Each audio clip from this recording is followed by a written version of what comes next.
Greetings, everyone. Pete Pardo here from Sea of Tranquility. Welcome to pick number 12 of albums that are 20 years old in 2025. We're looking back at the first half of this month here in April at 2005. We're counting down our 15 favorites released in 2005. And then on the 16th of the month, we're going to go back to number 15 of our favorites from 2015 for albums that are 10 years old.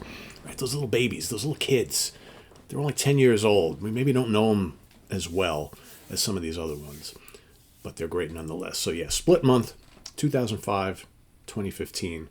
We're at pick number 12 from 2005, and this is the 15th studio album by this British band. It was released February 23rd, 2005, recorded at Old Smithy Studios in Worcestershire, England. Worcestershire, England. I don't know how to say that, guys. Come on, I'm American. It's like Worcestershire sauce, right? Worcestershire, England. Maybe it's Worcestershire. Maybe it's Worcestershire. I don't know. Whatever. As well as some stuff in Sound City in Van Nuys, California. Produced by Roy Z for Epic Records, Sony, and other parts of the world. Talking about Angel of Retribution by Judas Priest. Yes, the big kind of comeback album, right? Rob Halford rejoining the band for the first time since 1990. Hard to think that it's funny when you just casually think about it, because, most of us live through these times. It doesn't seem like he was gone for that long. It's 15 years, or 14 years, whatever, because, of course, there was the tour for Painkillers released in 90, but they did the tour, so maybe it's not quite 15 years, maybe it's 14, but regardless, didn't seem like he was gone for that long. Like if you would have asked me just casually, how long do you think Halford was gone from Priest? I would have been like, about a decade, right? But no, it was closer to 15 years. Crazy, right? All those years. You had a few years of inactivity, then they hooked up with Ripper Owens, right? And Rob, but when you think about it, Halford was pretty busy all throughout that time, doing Halford and fight and whatnot. So he kept really busy. Priest were not as busy. But they mended the fences. They figured, let's give this another go once again. Rob Halford on vocals, KK Downing and Glenn Tipton on guitars, Ian Hill on bass, and of course Scott Travis on drums and percussion, with a little help in the studio by a guy named Don Airey. Of course, currently with Deep Purple, formerly of Rainbow and Ozzy's band, and so many other projects, Coliseum 2, right? The great Don Airey. So what do we have on this album? I think, it's funny, I was listening to this album fairly recently to get ready to do some other show that had something to do with Priest, or I don't know, maybe not even to do with Priest, but I don't know, for whatever reason this album came up in my listening research that I had to do, and I hadn't heard this album in a while, and I was like, man, this album holds up a little better than I remember. It's actually pretty damn good. First of all, it starts off with an amazing juggernaut of a song, Judas Rising, which for me has been one of my favorite, kind of post 80s Priest, right? I hate to say that word modern, because this album is 20 years old, right?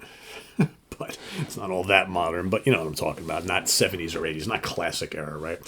Judas Rising is just absolutely killer. And I remember buying this CD when it came out and popping it in and thinking, holy moly, the Priest are back.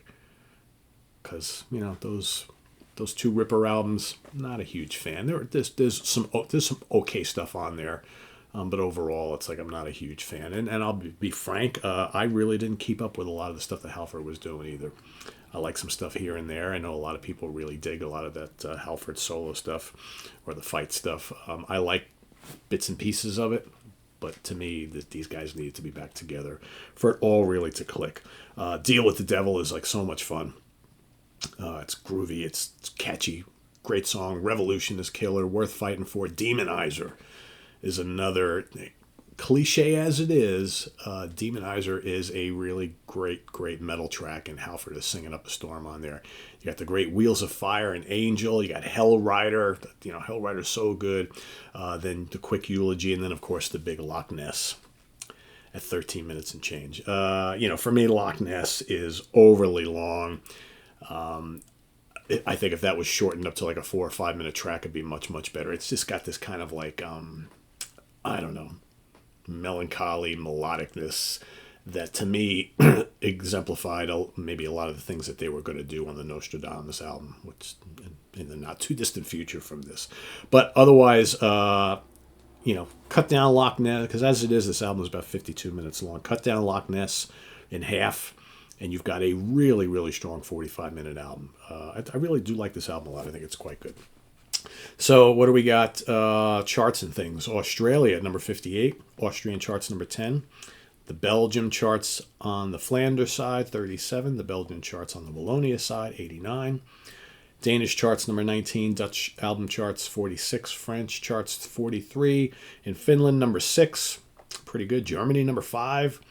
Hungary, number 14. In Ireland, number 40. In Italy, number 40. Sal. The Italians are into Priest. Japan, number 8. Not surprising there. Norway, number 6. Scottish albums, number 36. Spain, number 6. Sweden, number 3. Swiss charts, number 19. UK album charts, number 39. UK rock and metal, number 2. And here in the States, the US Billboard Top 200, number 13. Pretty good. Despite all of that, no certifications, because, in these more recent times, albums don't really certify anymore. We're not seeing 500,000 units of physical copies sold. We're not seeing platinum stuff, whatever. And singles, only one track was released as a single. That was Revolution later on in the year. So, yeah, great comeback from Judas Priest. It's my pick for today. Pick number 12. All right, 11 more to go before we shift gears into 2015. Let us know what you think of Angel of Retribution down in the comments below. I've already seen some of you pick it. I saw it yesterday being discussed in the chat. Rob Lasante, I know, is picking it this month. My good friend from the Hudson Valley Squares. Probably one of the couple of biggest Priest fans that I know. And, had to be on this list somewhere.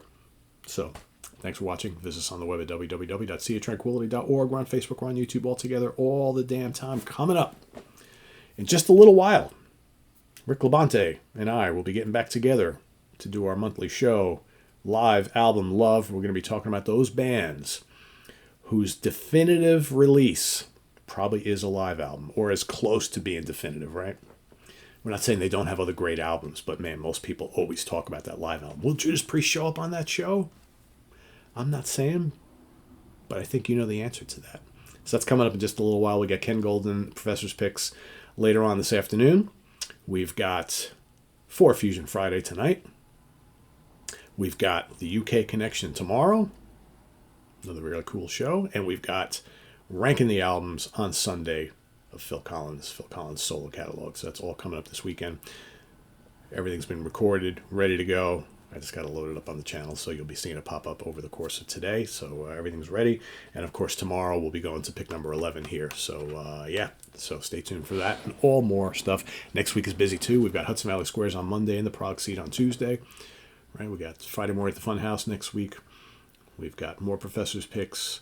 We've got the Review Crew next week. We got Ranking the Albums of Zebra next Sunday, right? A week from this Sunday. Lynn Versace's coming back on the channel. She and I are going to rank the 4 albums from Zebra, so that's coming up soon too. So lots going on here. So stay tuned for all of it. Also, based on popular demand, I had a little side conversation with one of our viewers recently. I am going to bring back those 10 albums you should listen to for a newbie to a certain, the starter packs, the starter kits, right? So for specific genres of music. We've already done a whole bunch of them, but it's been a while since we kind of popped back in there. So I've got ready to go. I'm going to be doing the 10 essential albums, 10 essential Doom albums for a newbie, and 10 essential Fusion albums for a newbie, right? So there's 10 albums that if you are brand new to Doom metal, or you're brand new to Fusion, jazz rock fusion, jazz fusion, these are the 10 albums you need to start with, right? Not saying there aren't others, because these are not definitive picks. They're my picks, and you take into account at some point, in some places, they're not always going to be the greatest albums by these bands or whatever, but they're for an entry point, for the first time listener, saying, everybody talks about Doom on this channel. I want to know the 10 albums that I should dive into first. These are those albums. Same thing with Fusion. So those are coming up very, very soon. And we'll kind of continue along with those, because I do want to do power metal. I do want to do death and black metal. I do want to do like kind of psychedelic rock. I'm going to do stoner rock as well. So, we've already done like metal and prog and hard rock and classic rock and progressive metal. I think those are the ones we've done so far. I'm going to do blues rock as well too. So a lot of ways we can go here. So yeah, those are coming back very, very soon. So stay tuned for that. I am Pete Pardo. Thanks for watching, everybody. Take care. Bye-bye.